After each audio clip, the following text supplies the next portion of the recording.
Welcome, and thank you for joining us today for this special event, Venezuela in 2023 and Beyond, Charting a New Course. My name is Benjamin Gadan. I'm the acting director of the Latin American program at the Wilson Center in Washington.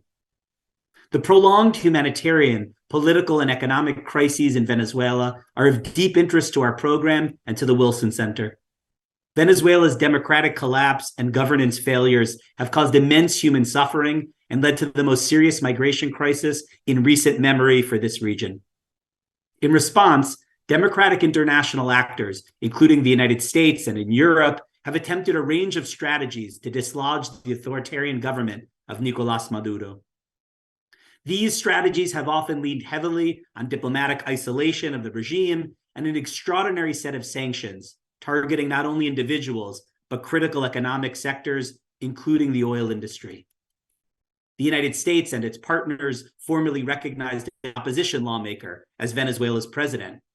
The Venezuelan government's human rights record is under scrutiny by the International Criminal Court. And in 2020, New York prosecutors charged Nicolás Maduro with narco-terrorism, and the US government offered a $15 million reward for information leading to his arrest. Regrettably, despite these and many other international efforts, the Maduro government has only increased its control over Venezuela in recent years. To consider alternative strategies, we at the Wilson convened a high-level Venezuela involving experts from various countries, former senior US diplomats, and scholars on democratic transitions. Group's latest report, available on the Wilson Center website, recommends strong and consistent US and international support for the planned negotiations in Mexico City between the Maduro government and the democratic opposition. Now, previous negotiations of this type have failed to produce meaningful progress toward democratization. However, the author of our new working group report, Abraham Lowenthal, our program's founding director and an expert on democratic transitions, writes in the report that he, quote, sees potential for breakthroughs in these negotiations, especially if the United States continues to provide incentives, including sanctions relief, that encourage the Maduro government to engage seriously in this process. Today, we're going to dig deeper into the report's recommendations with three members of our Venezuela working group, including Marién Jiménez, a Venezuelan scholar and a fellow at the University of Oxford, Christopher Sabatini, a senior research fellow for Latin America at Chatham House in London, and Abe Lowenthal, the author of this latest working group report. Before I begin, I want to thank Chatham House for its kind co-sponsorship of today's dialogue. Thank you, Chris. I also want to thank my colleague, Oscar Cruz, for his support for this important conversation. And finally, I want to thank all of the members of our Venezuela working group who for years have met regularly for private, high-level briefings and internal deliberations as we have attempted to find solutions to the political stalemate and urgent humanitarian challenges in Venezuela, including by drawing on lessons from other democratic transitions in Latin America and in other regions. At the end of this discussion, our panelists have agreed to answer questions from the audience, so please do send us your questions through the chat box that should have opened at the bottom of your screens. And thank you again for your attendance and your participation in this dialogue. I want to start with you, Abe, as the principal author of this report. It's hard these days to find many observers who share the working group's at least reasonable, optimistic vision of the planned negotiations in Mexico City. And that's not only because, as I mentioned, similar attempts have not achieved the opposition's objective shared by the United States and our working group of free and fair elections. In recent days, representatives of Nicolás Maduro have even threatened to abandon the talks unless a previous humanitarian agreement is implemented and billions of dollars in overseas assets previously seized from the Maduro government are dispersed in Venezuela. These tensions prompted our Caracas-based fellow and working group member Michael Penfold to tweet recently, "Pobre país, si no somos capaces de avanzar en simultáneo, estamos condenados." I want to hear broadly, Abe, about the report, its conclusions, and principally why you and members of the working group concluded that these negotiations, despite that skepticism, are worthy of international attention and support. So congratulations on this project. Welcome. The floor is yours, Abe. The Latin American program of the Wilson Center was originally designed not only to do first-class academic research, but to make a difference in the world. And that is precisely the goal of this report. It is very much the product of the 18 participants in the Venezuela Working Group, all of whom have signed the report and have worked hard together to do the analysis and the discussion of alternative approaches that are reflected in the report. All of us are Democrats with a small d. We're concerned about the deterioration of democratic governance and human rights in Venezuela, as well as the country's economic and social deterioration, the polarization of society and institutions, the destruction of infrastructure, the breakdown of the economy. And we're all hoping to contribute in a modest way to improving the country's prospects for changing direction toward humanitarian relief, economic recovery, rebuilding institutions, and strengthening democratic governance.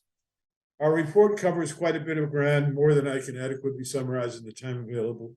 So what I'm going to do is emphasize what I think is most important. First, I think it is really important that our report presents a unanimous consensus of all 18 members. We all affirm that we support the report's central arguments and recommendations. In a period in most countries where there is more discord and fragmentation than consensus, our group of well-qualified analysts and practitioners agreed on analysis and recommendations. Venezuela is in dire straits and has not progressed significantly in many years toward relieving humanitarian distress, repairing a damaged economy, rebuilding effective governance, protecting human rights, or reducing fragmentation and polarization.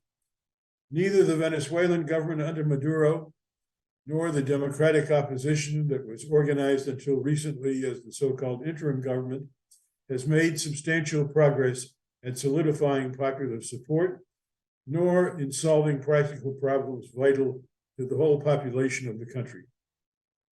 A new course is badly needed, for past policies on both sides, and also by the US government, have largely failed. We believe the only viable way for Venezuela to escape this quandary is by sustaining serious negotiations to craft agreements and processes that can address the interests and needs of the governing party and the democratic opposition as represented by what is now called the Unitary Platform. In the Memorandum of Understanding announced in 2021 by the two sides, together with the Norwegian diplomatic facilitators who have been helping to make these negotiations happen, the negotiating teams articulated shared goals and established some agreed processes for exploring how that shared vision could be achieved step by step, with nothing to be fully agreed upon until all points were addressed, but with the explicit aim of achieving agreement along the way that would facilitate reaching a full accord over time on peaceful and humane arrangements that embrace the participation of the great majority of all Venezuelans.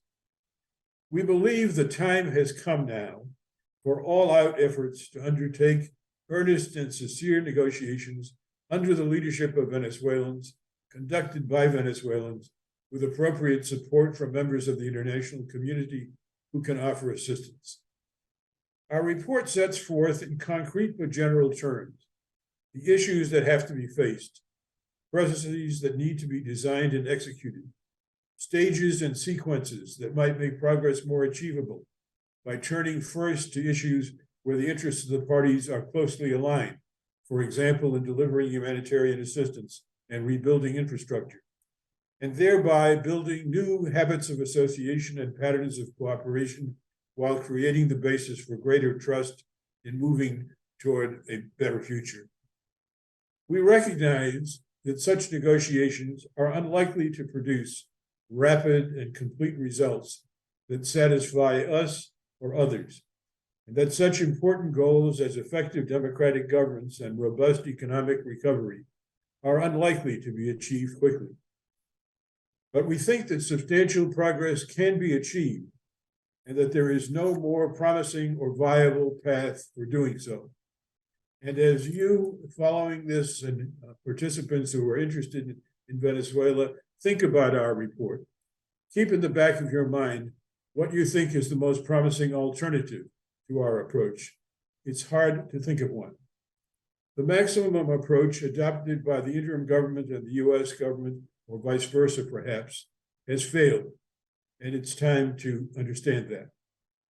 The chances that negotiations will lead to significant change depends mainly on two things: whether the Maduro government sees and acts upon the concrete reasons to engage seriously in the negotiating process, and second, whether the democratic opposition overcomes its structural weaknesses and bolsters its popular support.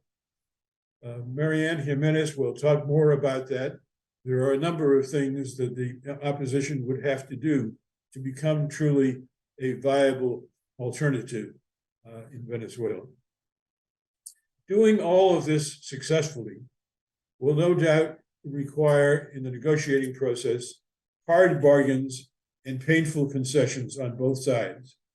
This will require strategic judgment, courage, and patience, but it doesn't mean that it's impossible. Benjamin mentioned that I've done some studies of democratic transitions, and in many cases I've studied, there are many in which what seemed impossible at the beginning of the negotiating process turned out to be possible over time and with skillful negotiation and dedicated political leadership.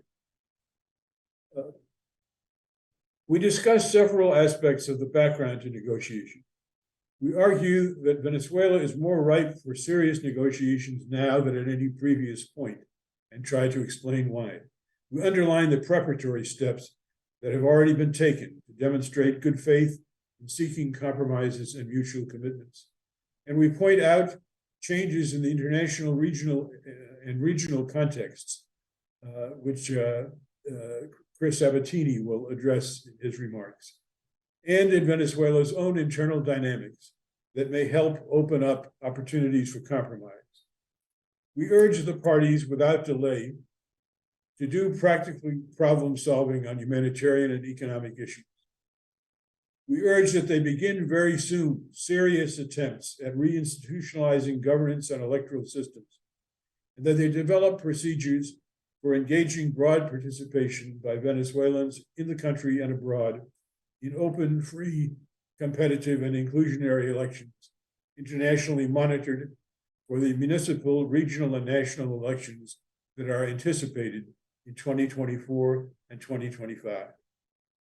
Now, you mentioned, Ben, that there have been some hiccups and some setbacks, at least expressed in the first weeks after the reopening of negotiations was announced. Somebody who has studied previous transitions will tell you that this almost always happens. Many of you will remember the negotiations in Vietnam between the United States and the Vietnamese, which eventually ended the war. They were consumed for a great, a period of at least weeks, perhaps even months, in discussions about the shape of the table at which they were meeting. These are all aspects of the jockeying for position and leverage that occurs in a negotiating process. I'm sure it happens sometimes in business and labor as well. It's not simply something that happens in other countries.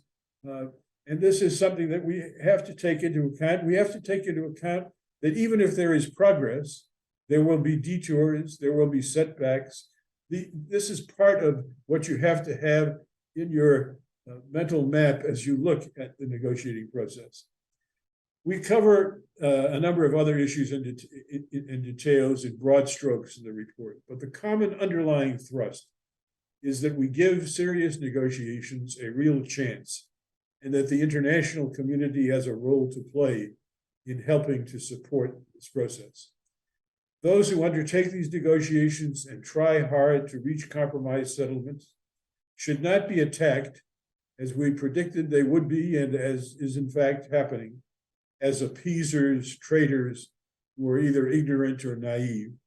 They should be regarded as realists, and indeed patriots who are trying hard to build a process that might lead to success without any assurance that they will succeed or be respected. No path in Venezuela is without risk in such a highly conflictual and complex situation. But the risks of fully engaging in the path of negotiation, seeking mutually respectful problem solving and conflict resolution, are well worth running, especially in the absence of any viable alternative. Finger pointing and assigning blame, which has dominated the debate on Venezuela for years and years by now, are not likely to improve things in Venezuela. Meaningful negotiations might do so. The best time for an all-out effort to solve or ameliorate Venezuela's tragic situation is now. That is the message of this report. Many thanks, Abe, for that succinct overview of a very important work. And again, we do recommend that everyone read it in its entirety to understand the nuances of this approach.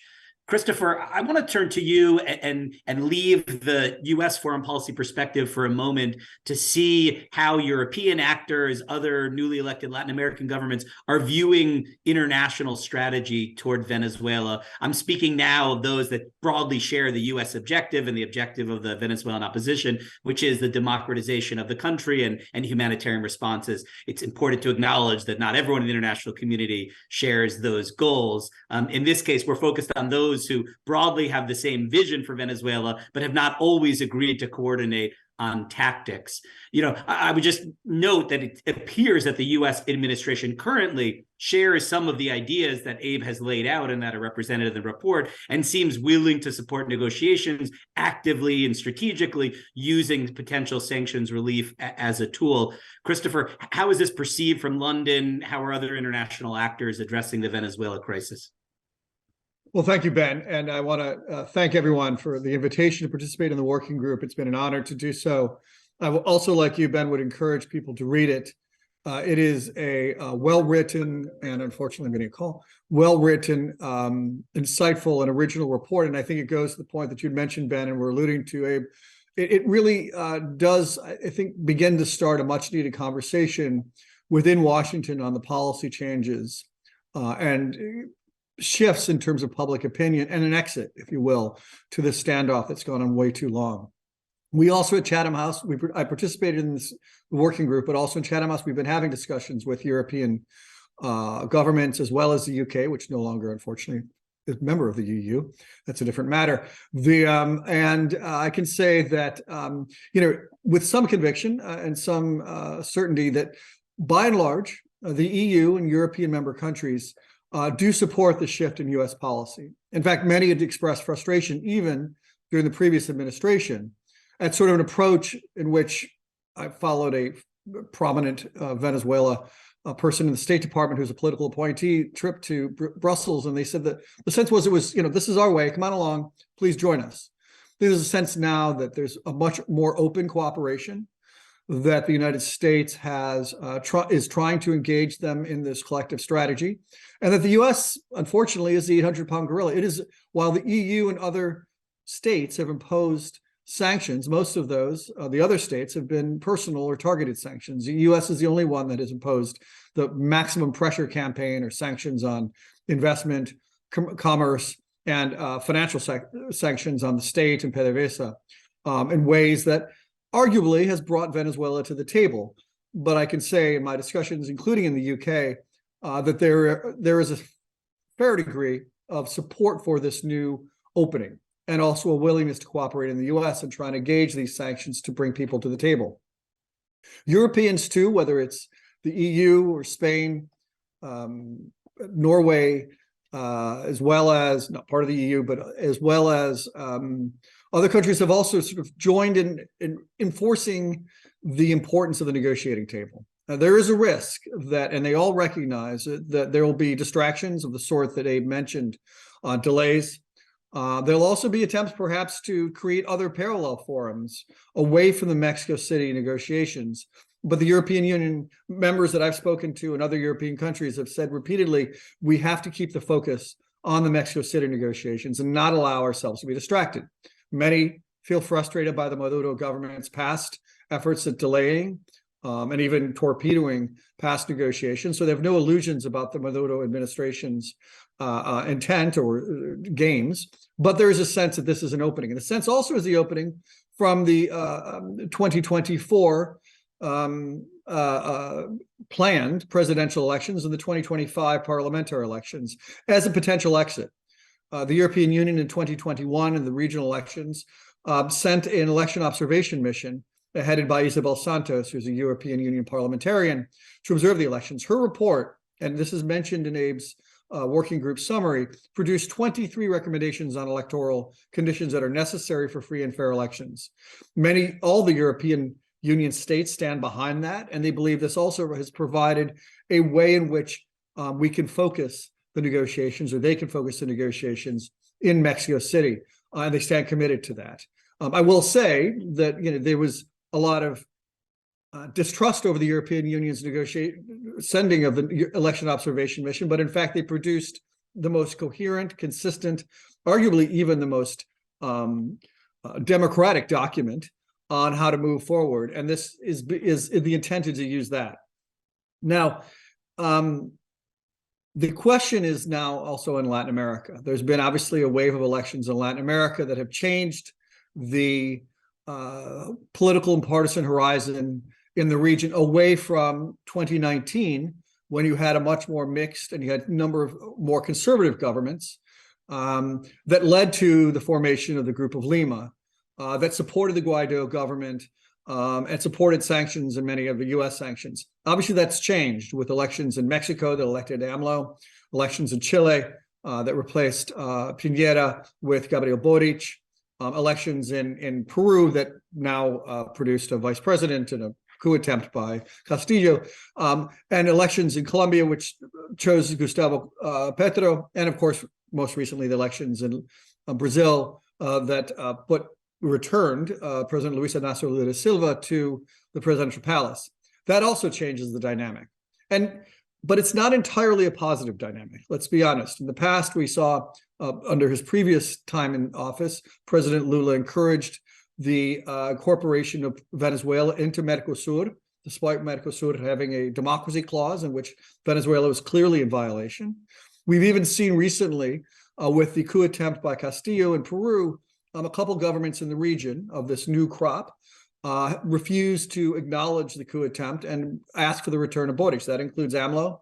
It includes Luis Arce, the government in Bolivia, and Evo Morales, the founder of his movement. So we're confronting a much more different, and also Colombia and Gustavo Petro.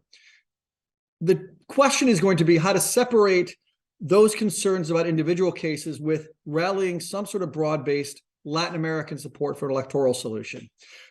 This could be a moment, if managed properly, and I think also done in coordination with the Europeans and in the U.S., maybe the U.S. a little bit step behind, because for a sort of contadora moment, for Latin Americans to develop their own moment. And of course, Abe was very active in this in the 1980s when it came to the civil wars in Central America.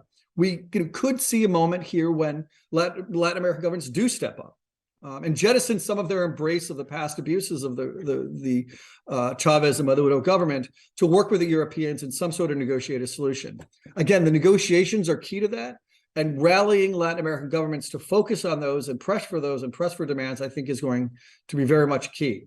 The European Union right now, for example, we had invited one of the members of the European Union, or its foreign service, who heads Latin America, to attend this discussion. Unfortunately, he's right now in Argentina meeting with CELAC and precisely discussing this. So I think this is a very fortuitous moment.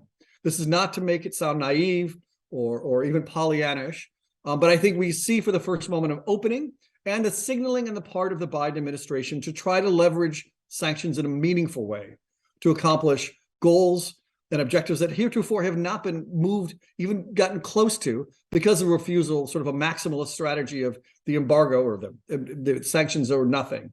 So again, I think, and I encourage this report, we will be circulating, and we already have, within European capitals. And I think it demonstrates a new attitude within Washington think tank circles and reflects in many ways the Biden administration's view that while the U.S. may need to take a step back and coordinate much more closely, it does actually hold many of the cards in its hands to incentivize Maduro to comply with the negotiations. Again, I want to congratulate the Woodrow Wilson Center for an excellent report.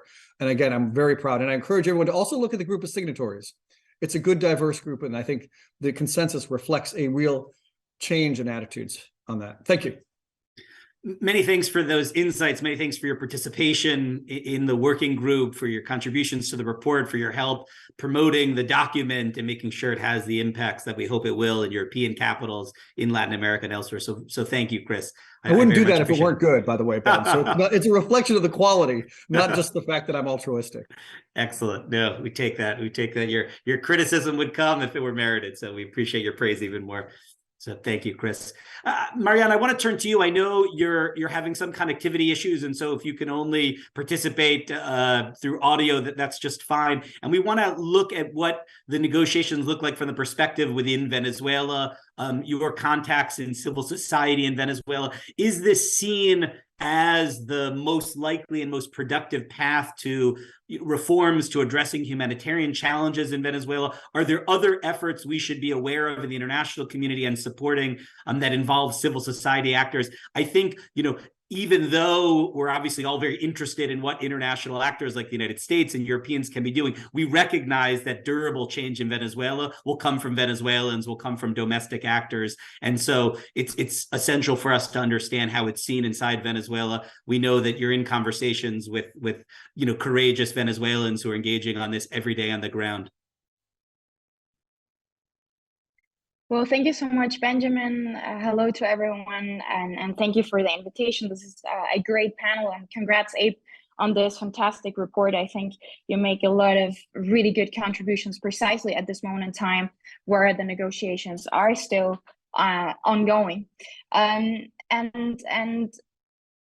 Well, thanks also for looking towards more domestic factors, Benjamin, and asking that question. Scholarship has already long argued that foreign imposed change may not be as sustainable. So I do think it's really crucial that we look onto civil society, but also onto political parties. And Abe discusses this very well in the report as well. So just a couple of numbers so that we have in the back of our head what is the state of Venezuelan society before I jump into really interesting things that are going on in Venezuela.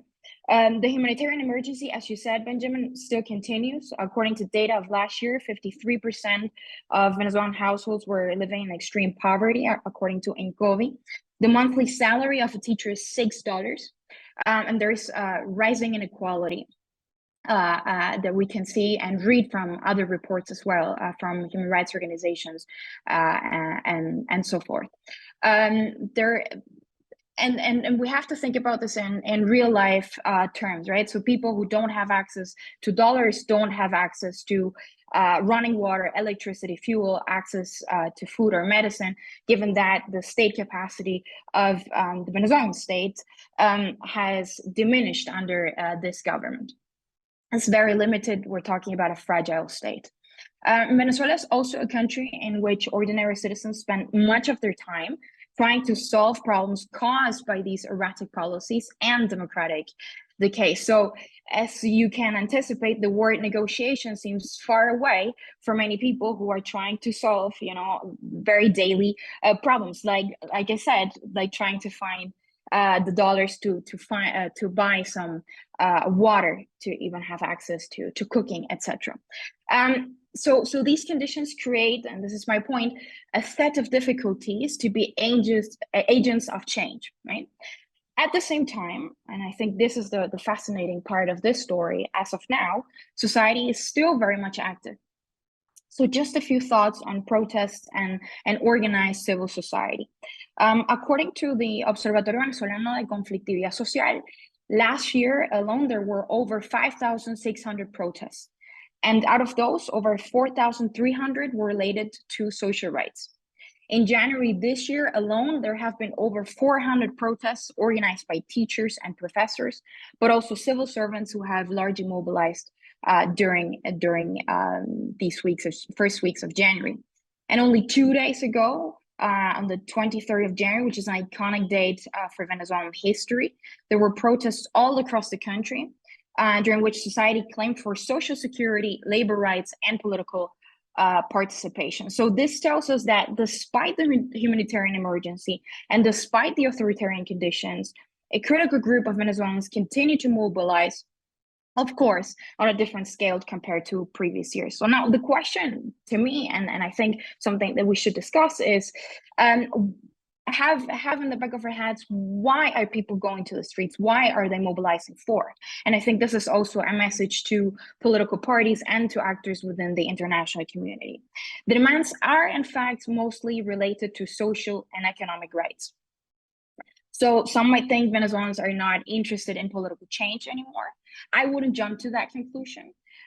These protests are very much political in nature. They're just not partisan. They're citizen-led, not party-led. And I'll get to this in a couple of minutes.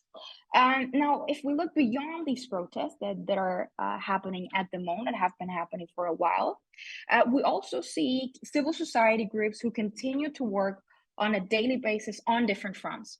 So we have a very active and very powerful human rights movement, others who work on humanitarian assistance, others on democracy promotion, others on gender inequality, inclusion, and so forth.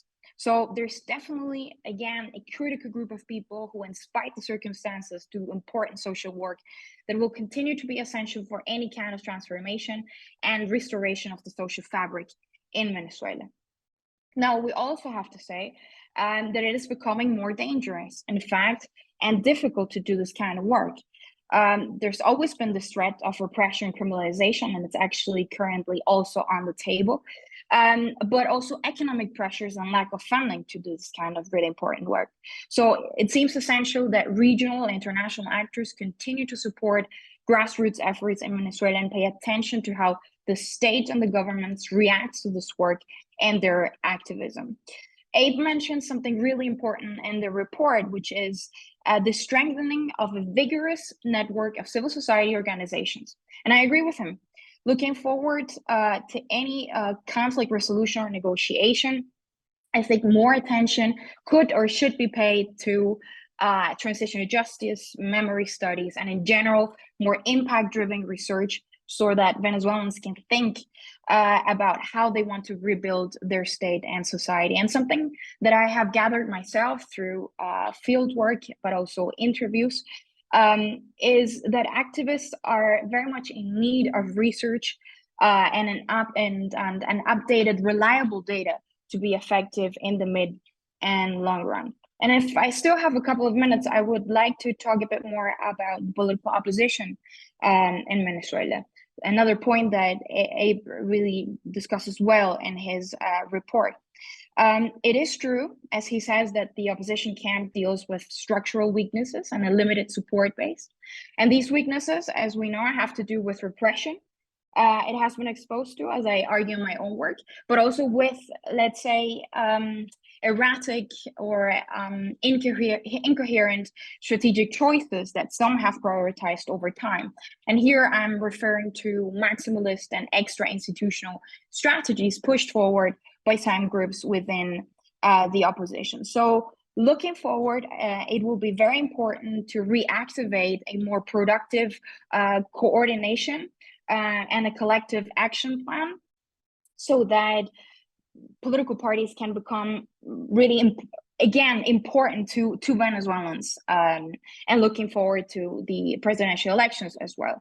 And this is a crucial point that I would like to emphasize, because a transition to democracy, as we know, does not only depend, as some argue, on Maduro's willingness to offer better electoral conditions. It also fundamentally depends on whether the opposition will be capable of building a pro-democracy movement attractive enough to mobilize people to the polls. And this is something that will be very difficult to achieve, not impossible, but difficult, given the focus, the strategic focus of the past years, which have been more on the international dimension rather than building domestic capacities. And just one final point, linking back to society, protests, and civil society organizations. What we're seeing at the moment is a really high discontent with the political establishment, both, of course, and naturally with the government, with the authoritarian context as well, but also within the opposition. And in fact, what we've seen is that many activists have asked politicians to step aside and respect the autonomy of protesters. So my point here is I think we shouldn't confuse disenchantment with politicians with an overall depoliticization of society. So the big task for political parties looking forward is to try and capitalize on that big discontent with the government and with the current situation and build a coherent umbrella organization and movement, rather, to present an alternative for the 2024 election. And I think to a large extent, this really depends on the internal capacity of political parties to understand the momentum and, sort of combine the international dimension with the domestic reality of Venezuelans at the current moment. Thank you. I would leave it there for now. Excellent, Marianne. Thank you so much for those insights. I have one more broad question for you, Abe, about the report, but I would ask if you could be somewhat brief in your response, only because we're getting terrific questions from members of our audience here, and I want to have the chance to ask all of you of those questions. And what I want to ask you, Abe, is about how the report addresses the idea of incremental achievements from negotiations, that it's easy to dismiss, as the report itself does, the possibility of a very quick, rapid democratization of Venezuela. And for that reason, some dismiss entirely the negotiation process. The report makes a great effort to say that incremental gains are valuable, worthwhile, and worth fighting for, and that these negotiations are the right platform to achieve them, particularly in the humanitarian area. I want you, if you would, briefly to address that argument in the working group report. Please do so unmuted. Thank you. Unmute. Thank you.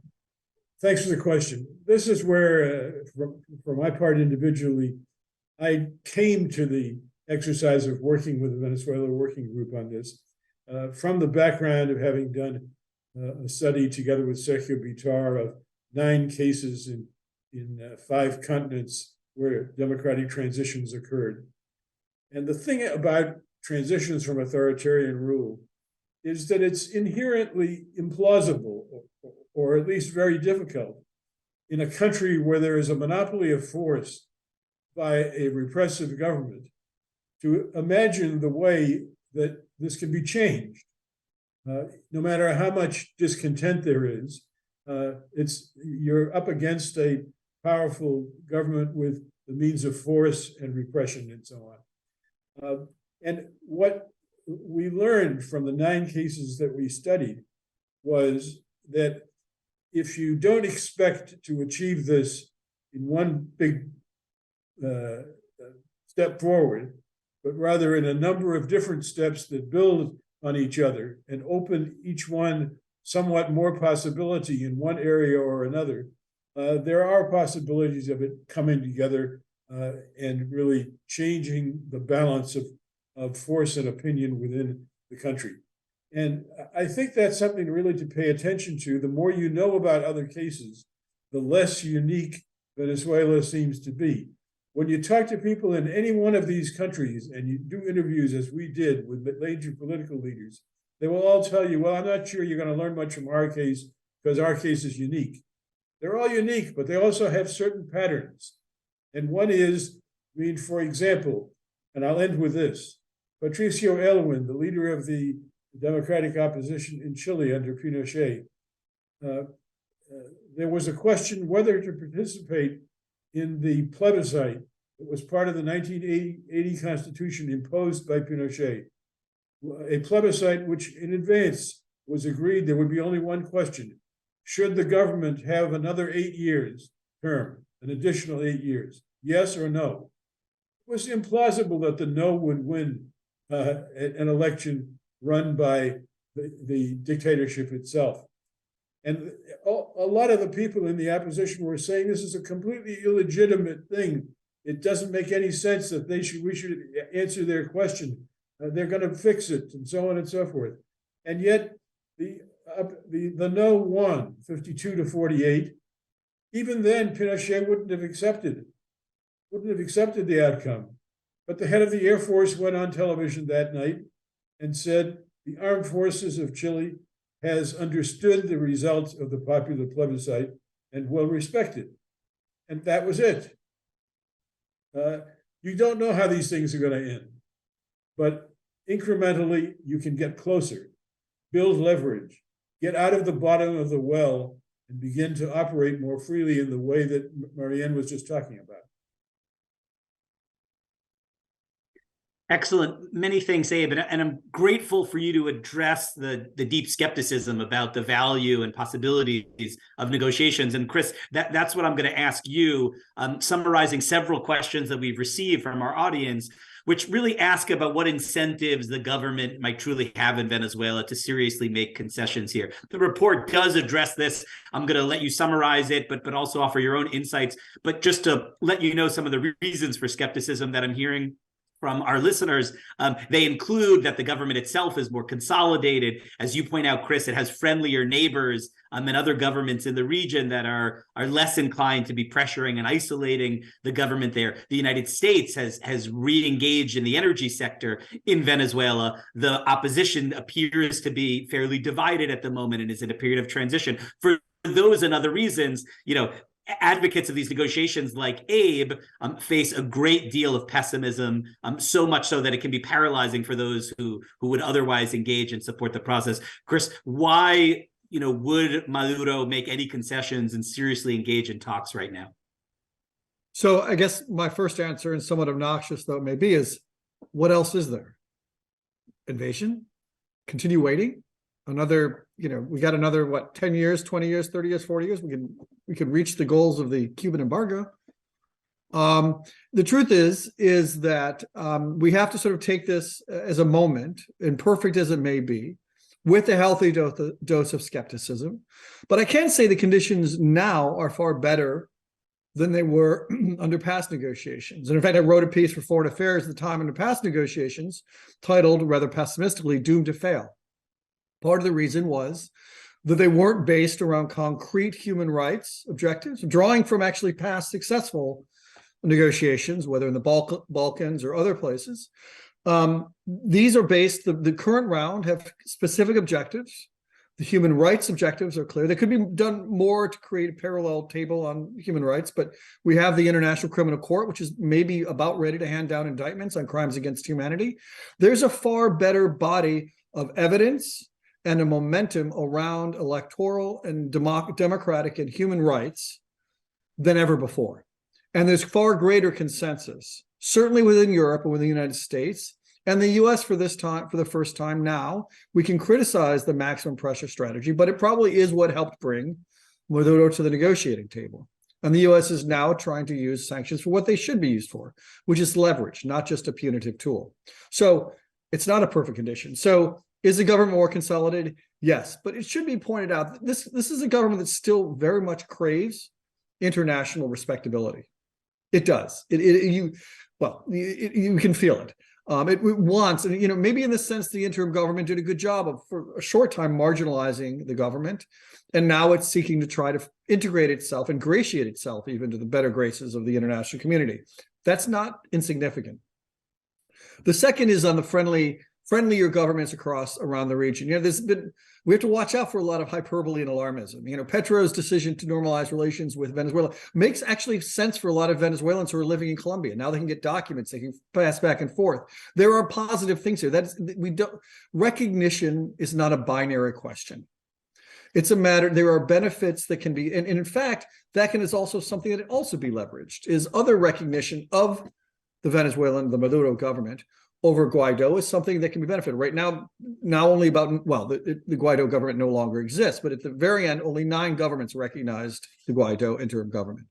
Now we can actually dangle before the Maduro government all the benefits that also accrue, by the way, to Venezuelans who may be living in Canada, the United States, Spain, who want their citizen papers, who want their passports renewed, who want a whole series of consular services they can't get right now. The second is the U.S. is engaged in energy. The concessions, or if they were that, the sanctions relief that the Biden administration were only for Chevron. That's it. Now there may be a few concessions for gas on Trinidad and Tobago, perhaps further down the road for Repsol and ENI. Those are not concessions to the Venezuelan government. There's a lot more to come should the Venezuelan government actually sit back down to the table. So, the U.S. is not doing this out of energy need. And I've argued this before, too. It's going to take between $78 to $128 billion to get Venezuelan oil production back to where it was, to 3 million barrels a day. So this is not out of desperation over Russia. It provides a convenient excuse, but it's not over that. So the U.S. is not desperate for this. And the last on the opposition divided. The truth is I think if the Guaido government had been renewed with a opposition that was largely, by and large, not including Voluntad Popular, was opposed to that, I think the opposition would have been much more divided. Because you had already had Nuevo Tiempo, Day, and other governments that had swung out behind, and Primera Justicia that were very critical of the Guaido government. So it may have been an imperfect solution, but actually, to be honest, the opposition would have been much more divided had the Guaido government remained. Mariana, I want to turn back to domestic conditions. We've had a question about how the government might be attempting to limit the ability of civil society organizations to function. The question is if we all agree that much of the change that will occur in Venezuela at some point will be driven by the kind of domestic actors that you've been talking about. What is the operating climate right now? How are these organizations able to receive international support and funding? How are those political figures who are not in exile able to function in Venezuela? We're, of course, thinking about potential future elections. So it's important to know what role there is for civil society and the political opposition within the country right now and in the foreseeable future.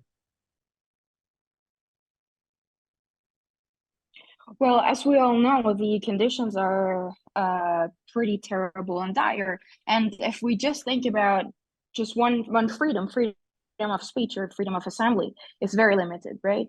But we could talk for, I would say, hours, and we could hold lectures for hours talking about all the limitations that are imposed onto civil society, onto political parties. But there's another side to the story as well. Just a couple of days ago, for example, really courageous and innovative, I would say, journalists created a new network called Alianza Pro Periodismo, right? Trying to promote this idea of research independent journalism and investigative journalism, and this idea of a new type of journalism that is value driven and that can support the search for a more free society and a democratic society. So even though you have at the same time on a macro and micro level, you have these patterns of repression that can be both violent and non-violent, at the same time, you also have kind of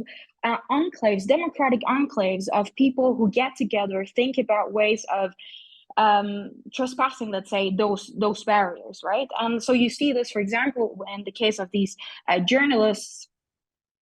You also see in the case of human rights defenders. So it's a very critical moment right now, given the law that was discussed yesterday in the Chavista-led National Assembly that seeks to curtail international funding for human rights defenders and other civil society organizations. And this is of course very dangerous. But again, you see a coordinated reaction of all these civil society organizations and engaging also with their international peers and international partners. And I also think that for the negotiation, if the opposition as a whole would be a little bit more strategic, it would put this precisely on the table, and it would leverage these authoritarian actions with left-leaning governments as well. If we take a look at what Boric has said about the left trying to be more coherent towards authoritarian tendencies within this ideological camp,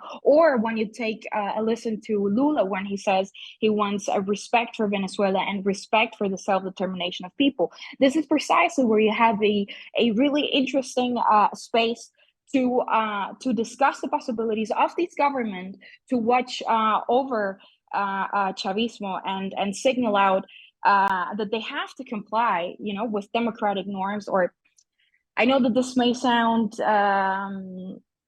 naive, but again, this is how these processes have historically worked, right? It's step by step, as Abe has discussed in the report, but also in his in his discussion during this session. And when you talk about political parties, again, you've seen many of the candidates already going to the regions, organizing their political bases, even if it's small scale.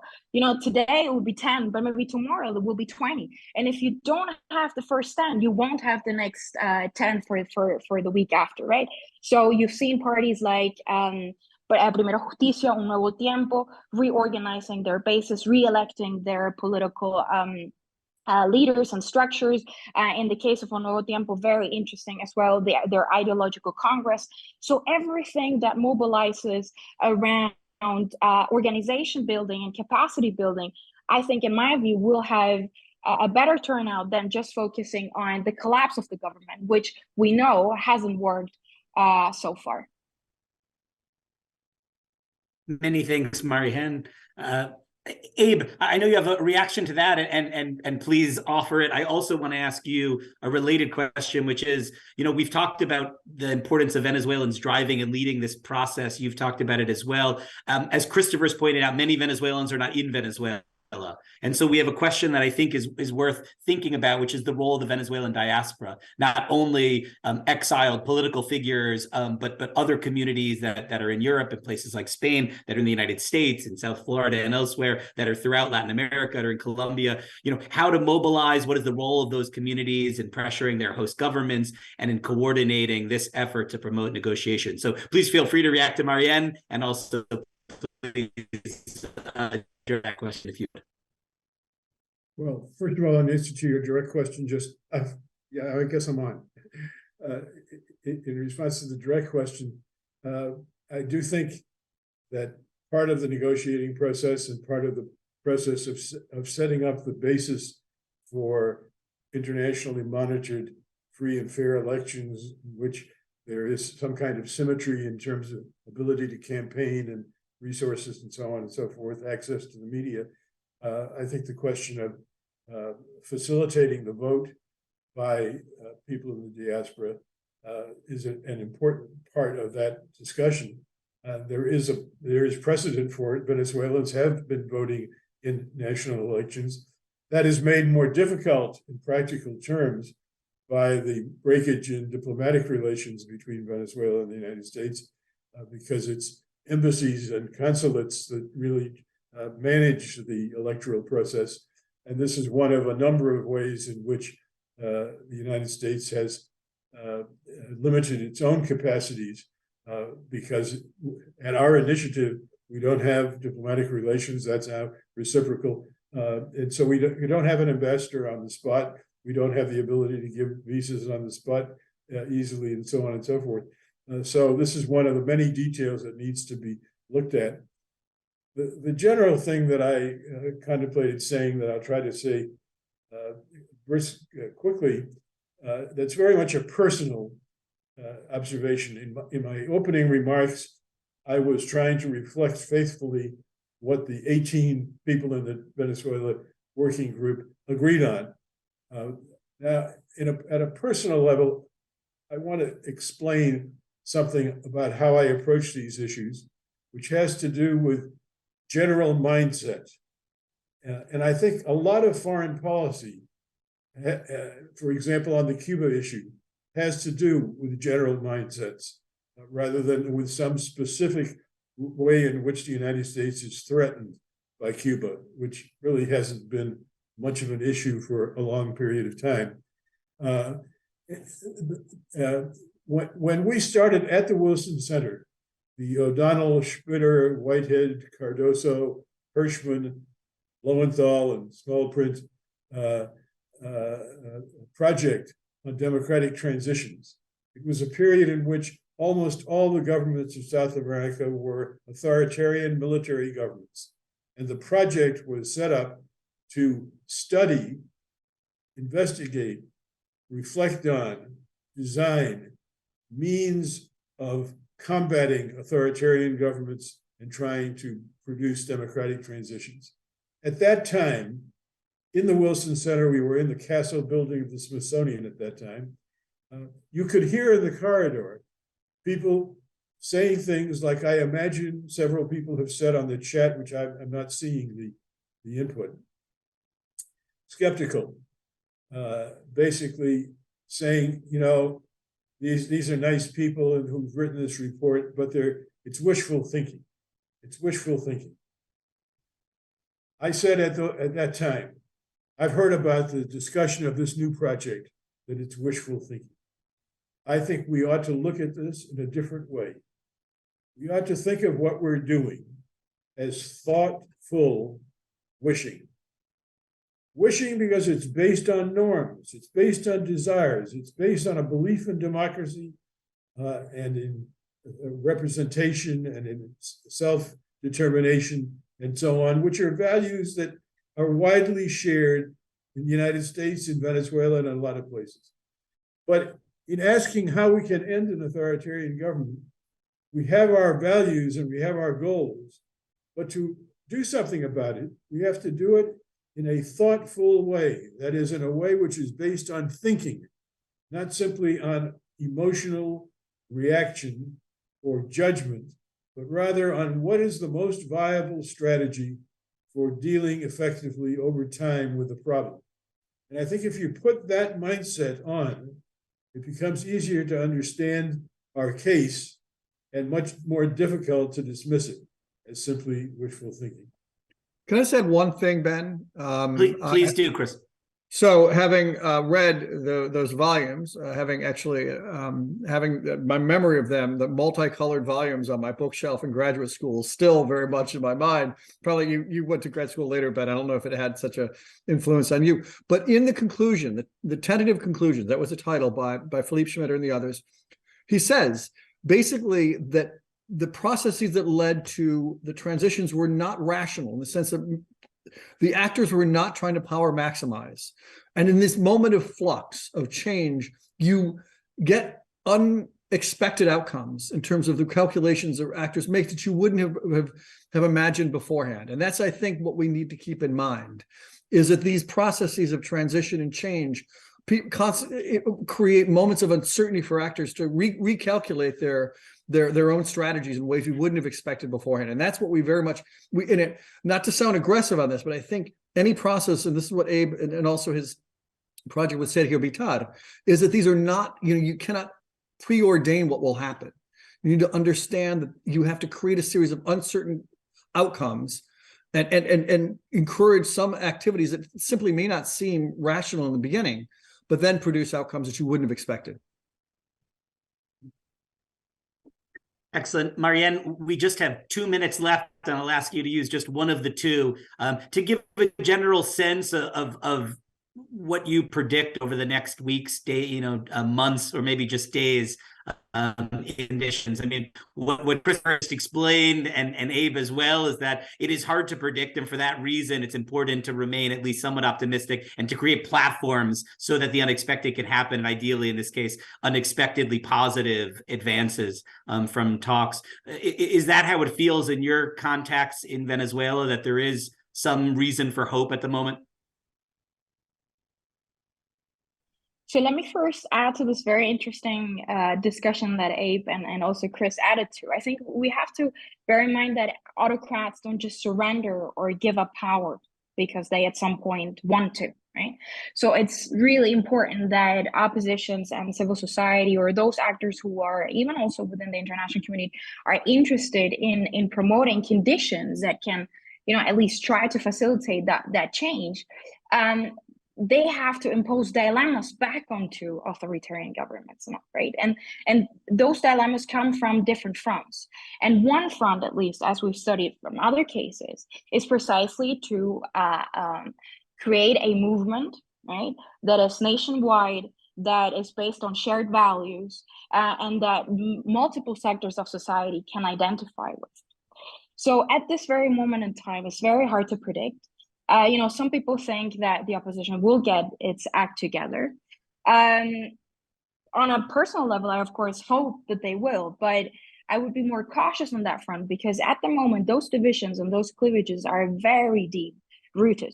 There, on a personal level, there's another cleavage that has been emerging and has been consolidating more, which is between those who are inside the country and those who are outside the countries, those who have resources, those who don't have resources. We haven't even spoken about the battlefield, let's say, of Twitter that has contaminated in a way the very limited space for productive discussion. So there is, on one level, there is an important work to do among political leadership, among these leaders that up until a few weeks presented themselves as a united front around the interim government. And now some are saying, well, we've actually never agreed on anything, right? So that's one thing. And then on the other thing, I think it's possible to build a momentum for 2024. There's still some time, but at this point of time, I would say that it's very important for international actors, but also for organized society, those who have some capacities and resources, to also constructively pressure opposition parties to really be a channel that can represent the demands of a society that is really interested in some sort of change, right? So political parties need to embrace that disenchantment, if they want to become a viable option. So I think now the question is about those who have resources, how can they constructively push an opposition that is very much divided, but that can recover its capacities to represent a democratic alternative for 2024. I mean, the conditions are really set up for a hopeful movement, actually, if you take a look at all the indicators that we've discussed. So it's a matter of choice and I would say incentives. Excellent. Marianne, Christopher, Abe, thank you so much for all of your work on the working group, for your participation in this important dialogue. Abe, for your leadership of this effort and your authorship of this really important report. The name of the report is the same name as this conversation.